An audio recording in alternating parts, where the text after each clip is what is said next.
À une époque où l'on croyait que la Terre reposait sur un gros animal ou sur un géant, 1500 ans avant Jésus-Christ, la Bible parlait de la Terre flottant librement dans l'espace. Il suspend la Terre dans le néant. La science n'a découvert qu'en 1650 que la Terre est suspendue dans le néant, c'est-à-dire 3000 ans plus tard.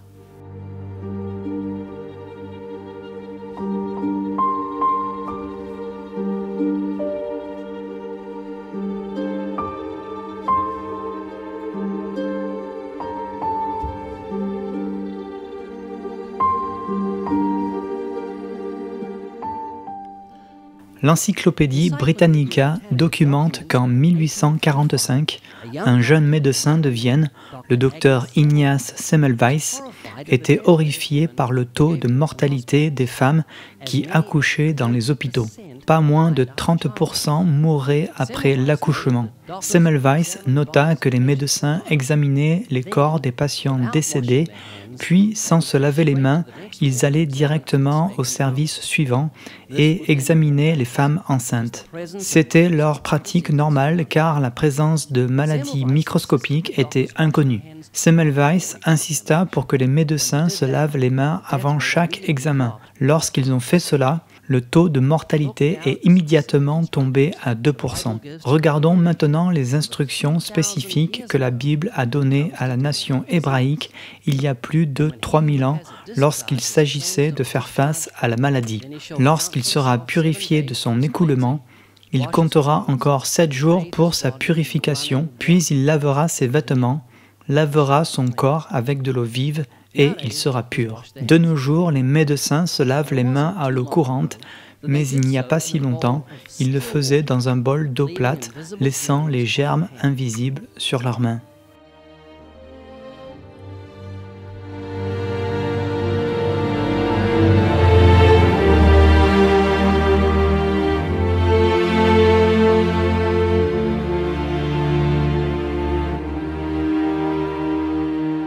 Lévitique 17, verset 11 dit ceci, « Car l'âme de la chair est dans le sang.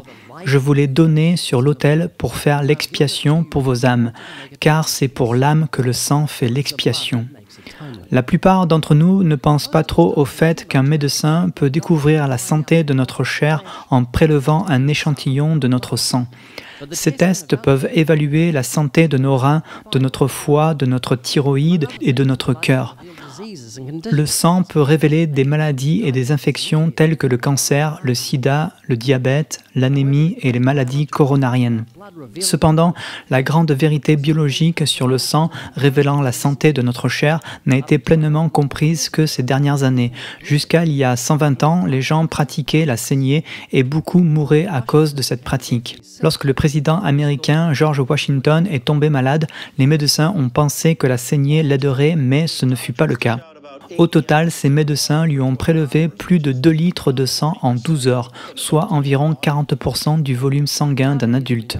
De nos jours, nous savons que les malades ont besoin de sang, alors nous mettons en place des transfusions plutôt que des saignées. Nous remplaçons le sang ou le reconstituons, car le sang donne vie à la chair. Plus de 1000 ans avant Jésus-Christ, la Bible énonce cette vérité biologique récemment découverte. Car la vie de la chair est dans le sang.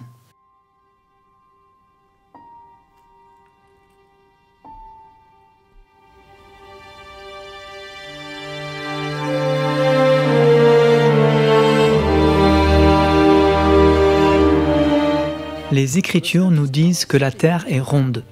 Ésaïe chapitre 40, verset 22. C'est lui qui est assis au-dessus du cercle de la terre. Le mot traduit par cercle est le mot hébreu koug, qui est également traduit par circuit, boussole, selon le contexte. Ce terme indique quelque chose de sphérique, arrondi ou arqué, et non pas quelque chose de plat ou de carré. Le livre d'Ésaïe a été écrit entre 740 et 680 avant Jésus-Christ. Aristote, le philosophe grec, a émis l'hypothèse que la Terre était ronde en regardant les mâts des navires s'effondrer à l'horizon et à partir de ses études de la Lune pendant une éclipse. Il a noté que l'ombre l'ombre de la Terre sur la Lune révèle que la Terre est courbée. Il aurait pu s'épargner beaucoup d'études s'il avait lu la Bible qui affirme ce fait 300 ans plus tôt. Ce n'est que 2000 ans plus tard, à une époque où de nombreux scientifiques croyaient que la Terre était plate, que les Écritures ont inspiré Christophe Colomb à faire le tour du monde.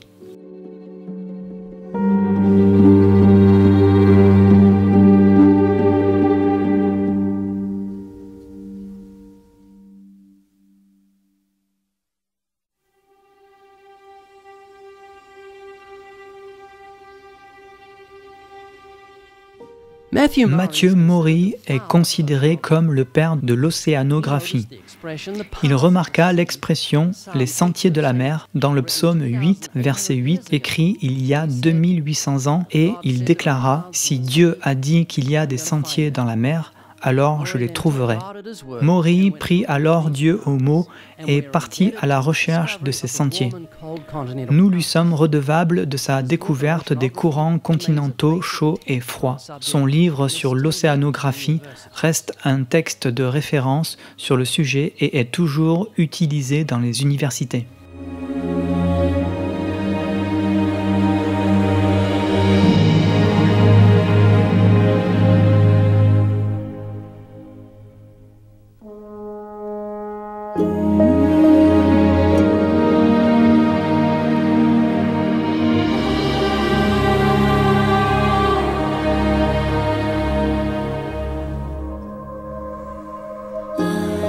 Dans le livre de Job, chapitre 38, verset 35, Dieu a posé à Job une question très étrange en 1500 ans avant Jésus-Christ.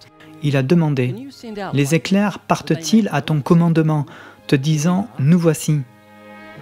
Cela veut dire que la lumière peut être envoyée puis se manifester dans la parole, mais saviez-vous que tous les rayonnements électromagnétiques des ondes radio jusqu'aux rayons X se déplacent à la vitesse de la lumière? C'est pourquoi nous pouvons avoir une communication sans fil instantanée avec quelqu'un de l'autre côté du monde. Le fait que la lumière puisse être envoyée puis se manifester dans la parole n'a été découvert par la science qu'en 1864. 3300 ans après ce verset biblique, le scientifique britannique James Clerk Maxwell a suggéré que l'électricité et les ondes lumineuses étaient deux formes de la même chose.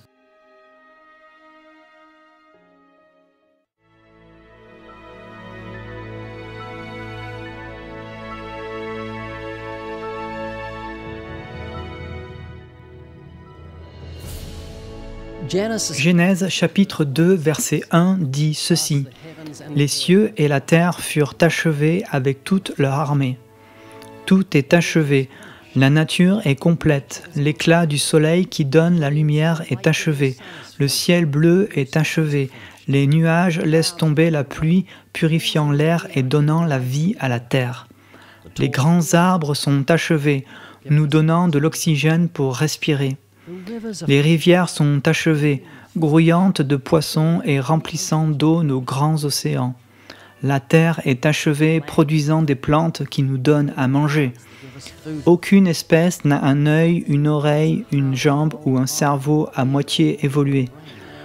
Tout est achevé, des animaux à l'homme, jusqu'aux oiseaux ailés, jusqu'à la beauté et au parfum d'une rose qui fleurit à la gloire de Dieu et pour son plaisir. Rien n'évolue, tout est achevé comme le dit la Bible.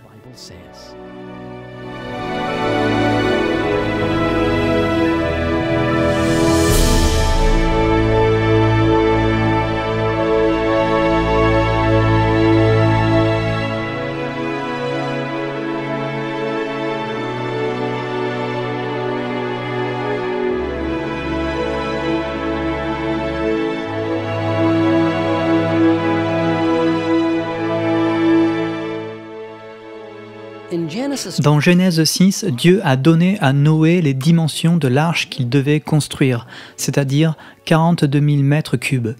Il est intéressant de noter qu'en 1993, une étude scientifique a été menée par le Centre sud-coréen de recherche sur les navires de classe mondiale, nommé CRISCO. Ils ont comparé 12 coques de formes différentes et ont découvert qu'aucune conception moderne ne surpasse le modèle biblique. La longueur de l'arche était de 6 fois sa largeur et de 10 fois sa hauteur. De nombreux navires contemporains sont construits avec des proportions similaires. Bien que le rapport de longueur-largeur soit généralement choisi en fonction de la puissance nécessaire pour les déplacer dans l'eau, l'arche n'avait besoin que de se maintenir à flot.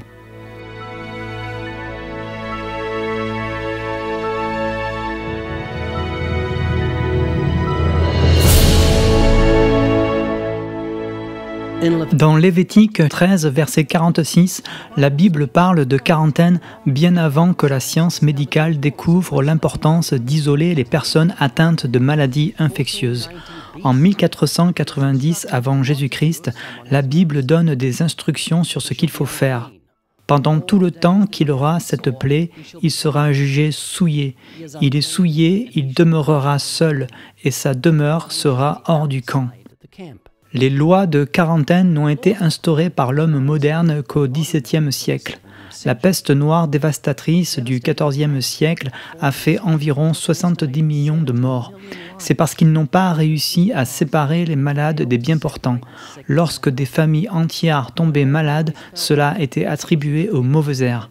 Cependant, mettre en pratique les ordonnances de quarantaine énoncées dans les Écritures aurait sauvé des millions de vies.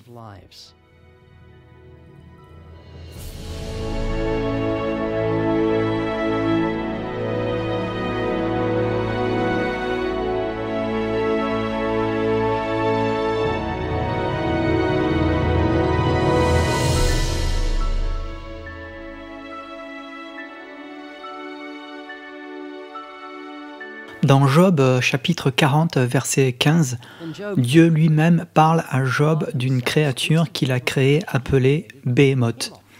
Certains commentateurs de la Bible pensent que cette créature est un hippopotame.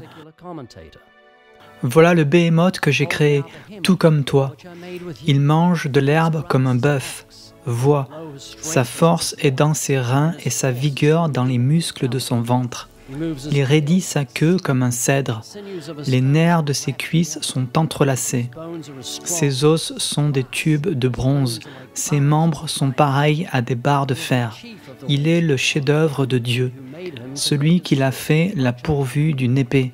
Il trouve sa nourriture dans les montagnes, là où jouent toutes les bêtes sauvages.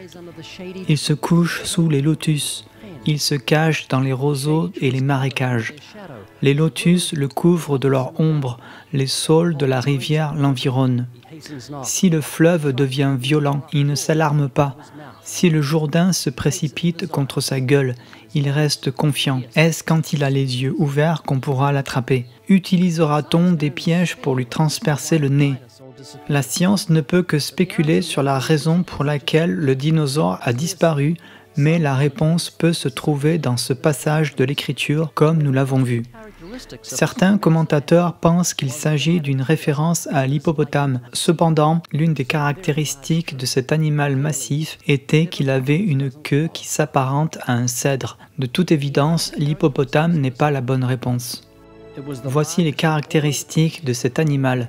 C'était la plus grande de toutes les créatures que Dieu avait faites. Il était végétalien, c'est-à-dire herbivore.